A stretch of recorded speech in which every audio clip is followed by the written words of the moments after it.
Po, kur vdes, s'kam thot çka shoh, ke çka shikon. Allahu i lartësuar na tregon në Kur'an se ne do të ringjallemi. Zoti i gjithësisë nuk flet vetëm se të vërtetën. Allahu i lartësuar në shumë ajete në Kur'an na tregon se ne do të ringjallemi. Zoti i gjithësisë është ai që na ka krijuar herën e parë. Atëherë për Allahun e lartësuar është tepër e lehtë që të na ringjall. Allahu i lartësuar ka krijuar krijesa më të mëdha se ne. Qiejt, malet janë krijesa gjigante. Atëherë, tepër e lehtë është për Zotin e gjithësisë ti thot diçka e bëhu dhe ajo bëhet.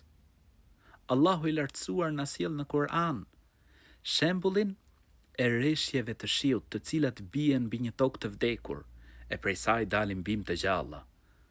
Ashtu pra edhe ne do të ringjallemi ditën e gjykimit. Do të dalim para të Madhit Zot, e çdo njëri prej nesh do të marr atë që ka vepruar në këtë dynja. Nëse kemi besuar Allahun e lartësuar, kemi bërë vepra të mira, atëherë do të hyjmë në xhenet. E nëse njeriu ka mohu, ka kundërshtu Allahun e lartësuar, nuk ka besu ditë gjykimi, ai do të hyjë në zjarr, Zoti na ruaj. Allahu i lartësuar na tregon në shumë ajete në Kur'an: "Wa nada'u al-mawazin al-qista li yawm al-qiyamati fala tudhlamu nafsun shay'a." Atë ditë do të vendosen peshoret e drejtësisë. Me që në atë video po flisja pra për padrejtësinë.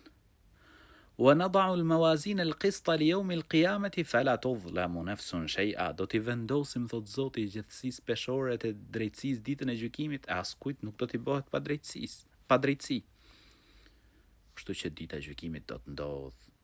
Drejtësinë do ta marrë çdo njeri, i padrejti do të marrë dënimin e merituar patjetër. Përndryshe, i bie të ishte i padrejt Zoti i gjithësisë, larg tmetave është Allahu i lartësuar. Sa njerëz kanë bërë padrejtësi në këtë dynja, kanë vrarë, kanë mashtruar, kanë vjedhë. Mos vallë mendon se nuk do ta marrin dënimin e merituar, patjetër, pse ai mund të ketë vdek. Pra i ka shpëtuar, thuash, ligjeve në këtë botë. I ka shpëtuar dënimit në këtë botë. Mos vallë mendon se nuk do të dënohet ditën e gjykimit.